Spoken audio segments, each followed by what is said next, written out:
me the way to go home.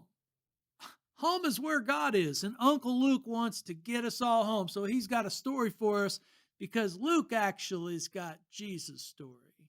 Anywho, Jesus last week made it really clear that he has a whole new world order in mind.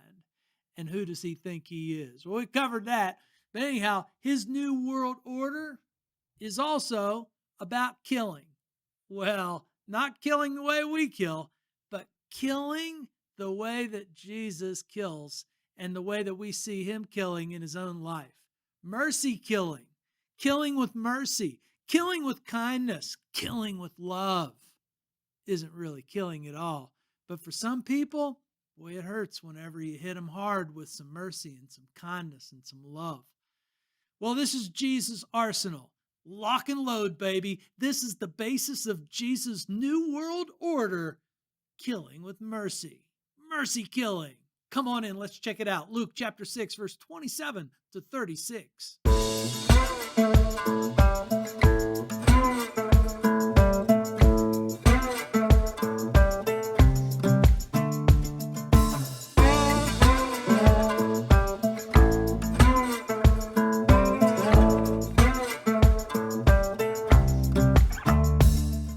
Welcome to the Biblical Channel. Man, we are glad you're here because we like talking about God. And we want everybody to start talking about God, reading their Bibles, saying their prayers, getting together, talking God in the same way that we talk sports, talk fishing, talk cars, fashion, everything. We want people talking about God because it is the best conversation that we can be having. And it is alarming how little people are talking about God. So we're just doing our part to get the conversation going, man, to get you better equipped to handle your Bibles, to do it right. Anyhow, the Bible is truly God's best story ever played. Humanity has nothing on the Bible, and the Bible is going to open your mind into categories that you just can't imagine. It is God's story, the best story ever played. We owe our whole being to good stories. You are following. I am following. We're always following good stories. They shape us. They identify us. Well, the Bible is God playing out that best story. And let's remind ourselves that the Bible is really clear. It's God's world. So it's about time we all get with the story, Dory. Anyhow, before we go, we always pray. And I like praying the way that peasant girl, Jesus' mom, taught us how to pray early on in Luke. She just simply says, "My soul magnifies the Lord.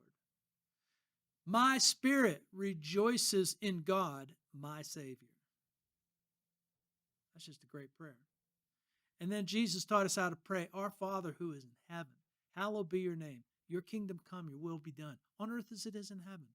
Give us this day our daily bread. Forgive us our debts as we forgive our debtors.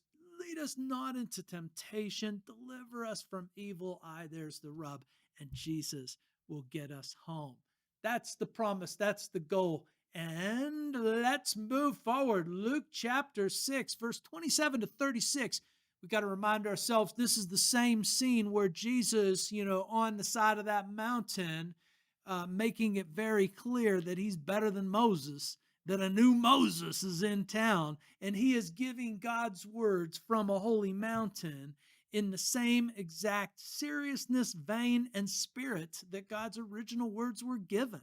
And so this just naturally flows out. But last week we took a look at how Jesus said very, very plainly, there's a new world order that we need to embrace, and we need to embrace it now.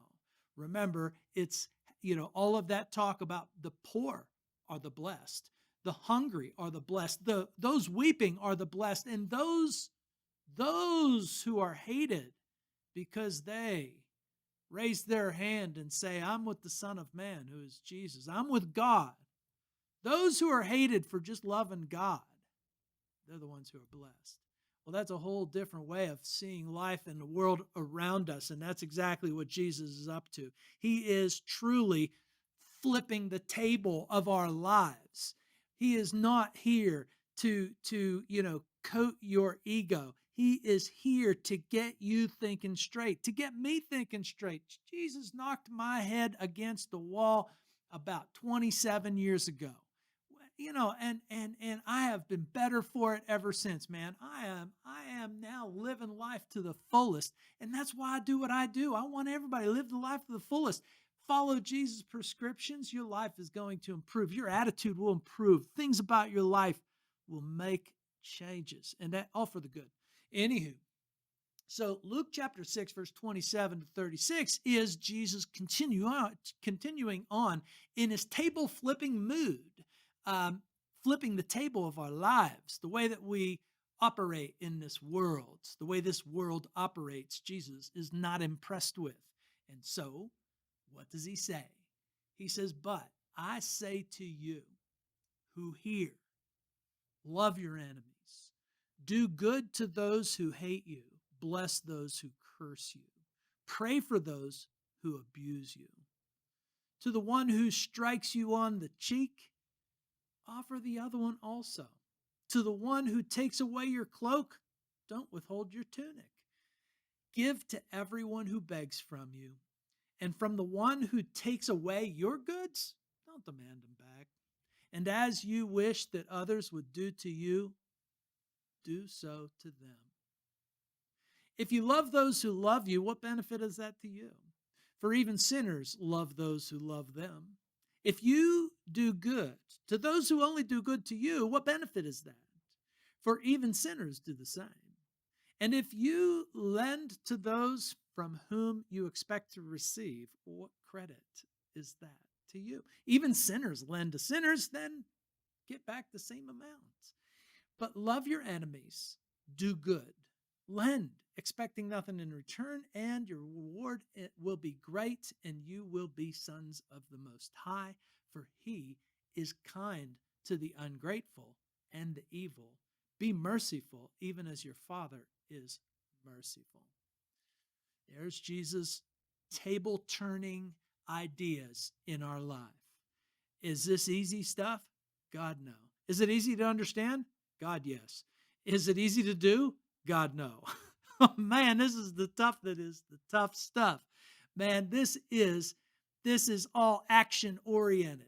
This is a game changer in your life if you can hear it. And that's the way Jesus talks. Can you hear it, brother? Can you hear it, son? Can you hear it, daughter? Can you hear it all? Or are you deaf to God? Because God is talking, my friends. And when God talks, he upends the ways of this world that we have embraced. Every single one of us has embraced the world's ways. Man, we need cleaned up. And that's what Jesus is pointing out. He's like, man, don't expect God to endorse the ways of this world. They're garbage, and they need to be thrown away. But God is patient and kind. He's good. And so he hasn't thrown it away yet. Praise God for his mercy. Anyhow, we'll get more to that. But anyhow, Jesus gives us a real set of action. Do, talk, pray. Jesus' action series here is love, do, bless, and pray. Meaning, first of all, love. That's an action term. That means you have to do something. Love is something that you do. Love is something that you do. And doing good. Do good things. This isn't hard stuff, ladies and gentlemen. Bless, which means talk. But when you talk, make your words good. Say good things. Say nice things. If all you have is garbage to say, don't say it. Be the blesser. And then pray. And pray for those who actually abuse you. So here's the problem. Here's the big problem we already have. We're like, wait a minute. I like my retribution stories. I like turning on the Netflix. I like turning on the Amazon. I like turning on the Paramount Plus. I love a good retribution story. You know what I'm saying? I love it when the bad guy gets, knocked in the side of the head. We can't help ourselves. I love it too. I can't help myself. I put too many hours of TV time in to shows that are basically about retribution. Somehow, some way, the bad guy gets the, ever living daylights knocked out of him, and that makes me feel good. Now, Jesus isn't necessarily saying that we shouldn't find some satisfaction in those who do bad, finding justice. No, that's not it. But he is reminding us that this is not the goal. Retribution is not the goal. I love quoting that old gangster Bricktop. And that gangster Bricktop gets a kid up against the wall and he says, "Do you know what nemesis means?" And nemesis is a righteous infliction of retribution manifested by an appropriate agent. Me. He says some swear words in there too, but I left them out. Here's the problem. The world operates on the basis of retribution. We operate on the basis of retribution. Maybe our retribution isn't, as severe as other people's idea of retribution, but we like retribution, man. We like paybacks. We like somebody getting socked upside the head that's been acting like a jerk. And Jesus is saying, not saying you shouldn't exactly, find some satisfaction there, but you do have to know that there's a better way, a higher way that God is bringing into this world with this new world order, man. And so what Jesus is dropping into our laps is don't be the payback kings. Don't be the self-defense person. Don't be that person who pays back, even if you are justified in paying it back. He says, try something else on for size. Be a mercy killer. Kill with mercy, kill with kindness, kill with love, kill with doing good, kill with blessing people. Those ignoramuses that say ignoramus things, say nice things to them. It's the only way forward. And you sleep well at night too, by the way. Anyhow, Jesus then turns the table. He turns to the next paragraph. He says, "To the one who strikes you on the cheek," we've all heard of this, "turn the other cheek, baby." So he gives that famous line. And he says, if somebody takes your coat, give your shirt too. If you got somebody begging in front of you, give them something. And if someone steals something from you, forget about it. And as you wish that others do to you, do so to them. You see, we tend to live by the silver rule. And the silver rule is actually supported outside of the Bible. Plenty of people have talked about the silver rule. And the silver rule is this.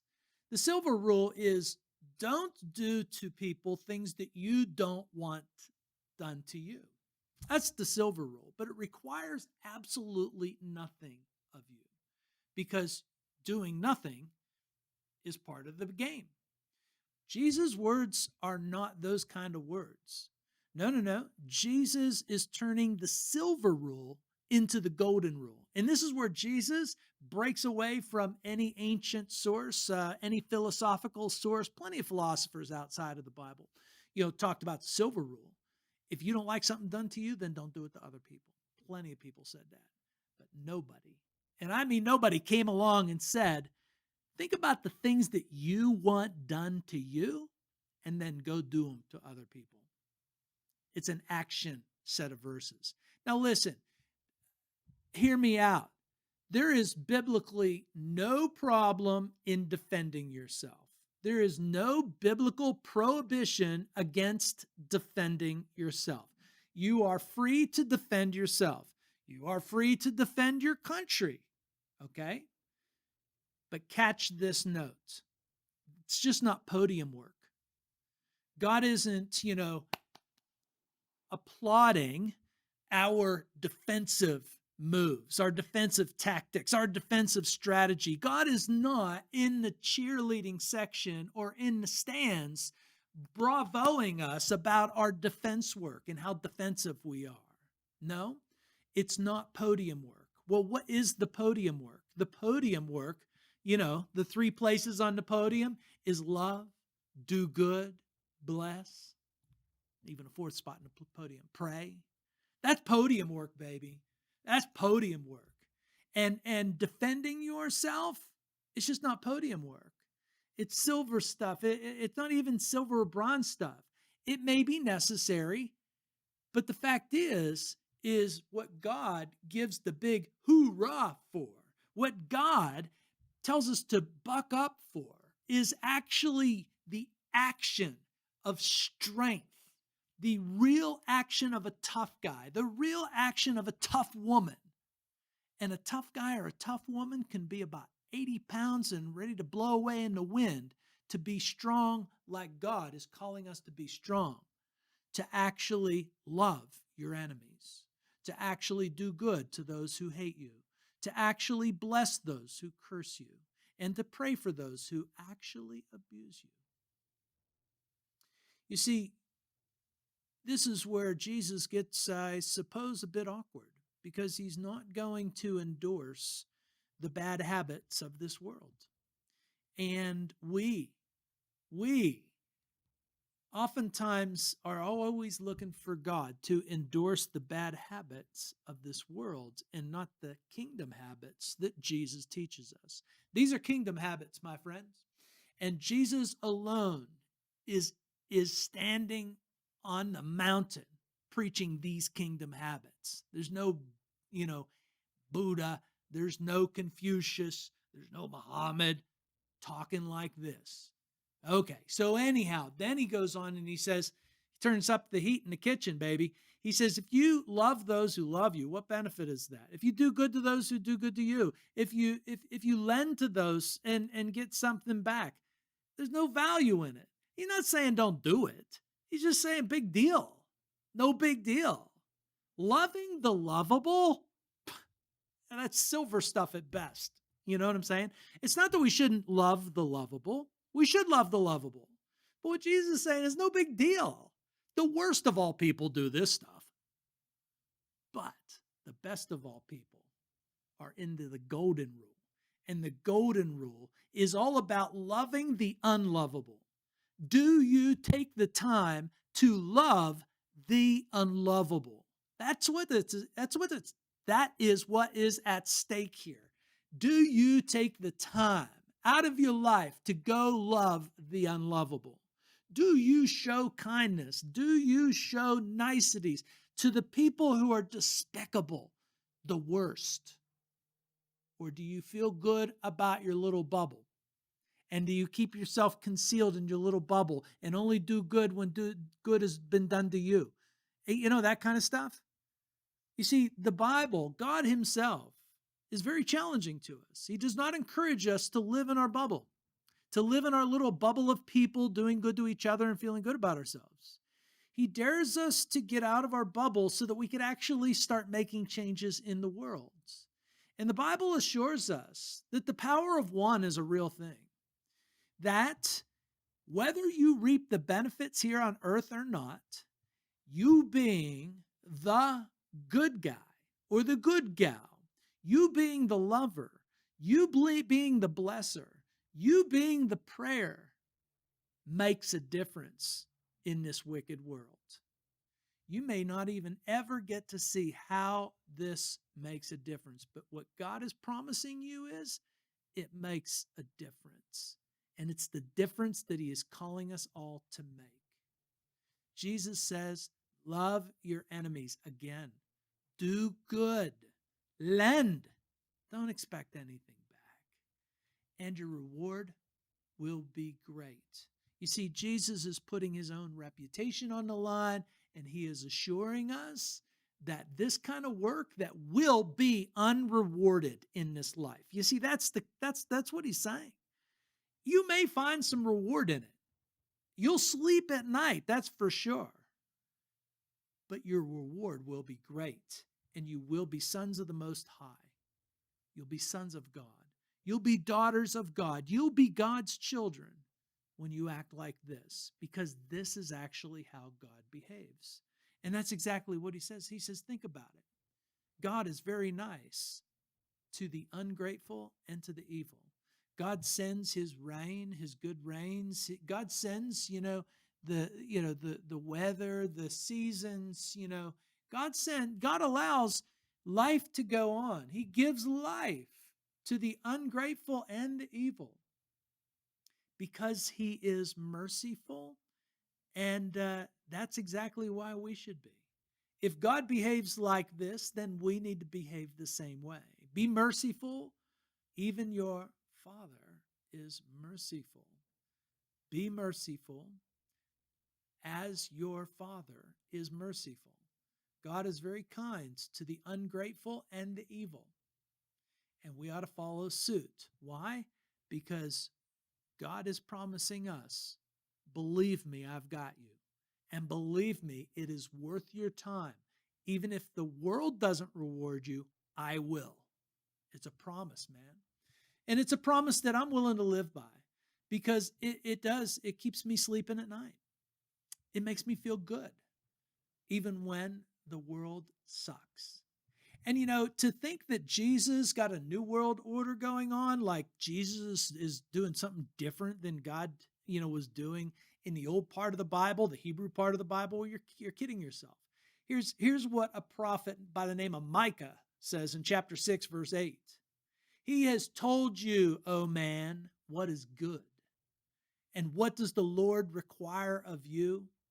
Do justice, love kindness, walk humbly with your God.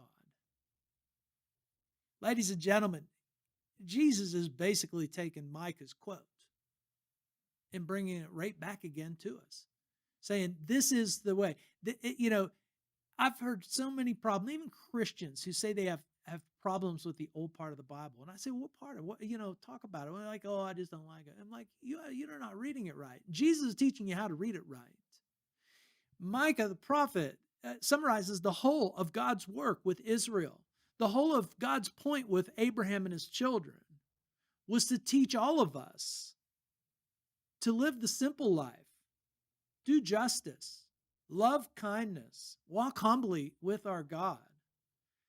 And to think that all the religions of the world teach this, you have got to be kidding me. That means you're still living in a bubble that you don't understand. You went to college and took some sort of religious studies course from a dingbat. And I got news for you. The religions of the world don't teach this stuff. Not at all. The whole idea of equality, compassion, consent, enlightenment, science, freedom, progress, it doesn't come from Middle Eastern religions. It doesn't come from China or Asia. It doesn't come from Africa. It doesn't come from Europe. It doesn't come from the Americas. It comes from Jesus and the revolution that he created 2,000 years ago hanging on the cross. And as he's hanging on the cross, he dared to say, I'm hanging here for the forgiveness of the world. Those are big words, my friend. And those words were revolutionary words. They turned the world upside down for the better, absolutely. Equality, compassion, consent, enlightenment, science, freedom, progress came from Jesus' movement. Otherwise, we'd still be stuck in the old world that was nasty, brutish, and short. Mercy killers. That's what Jesus calls us to be. Kill with kindness, kill with mercy, kill with love, kill with goodness, which is no killing at all. Leave the real killing to the way this world works. You be different. I got a funny story. Speaking of Jesus hanging on the cross, on Good Friday, I asked 160 students. I teach middle school. I said, hey, what's Good Friday? Now, it shouldn't have surprised me, the answer that I got, because our school system out here in a town in California decided to give, the Christians Monday off. So we are all in school on Good Friday. So being in school on Good Friday, I asked the question. I said, hey, who knows what Good Friday is? I got bad news, ladies and gentlemen. Zero students raised their hand and said, the day Jesus died. Zero. But I did tell them, I said to all of them, I said, well, Jesus dying on the cross is Good Friday. That's a weird thing to say that is good, isn't it? I said, yeah. They're like, yeah. I said, do you know, Jesus said that when he was dying, that he was bringing forgiveness to the whole entire world. I said, man, that's a big claim. That's a big claim. And I said, but I heard another guy say, it was C.S. Lewis said this a long time ago. He said, a guy with a big claim like that, guy with big words like this, who does he think he is? Well, he's either a liar or a lunatic or he's God. I told the kids, I said, well, I made my choice. But anyhow, the point is this. We are living in a world now that demands equality, demands compassion, demands consent, demands enlightenment, science, freedom, progress, and all of this. However, it's trying to do it without Jesus. And look at what's happening when the world tries to do equality, compassion, consent, enlightenment, science, freedom, and progress without the revolution of the one who brought it to us to begin with, Jesus Christ. It is turning into a nasty, vengeful piece of retribution.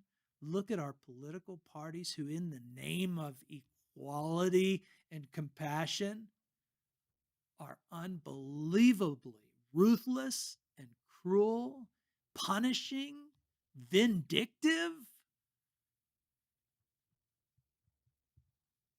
The Jesus Revolution unleashed the world that we now know.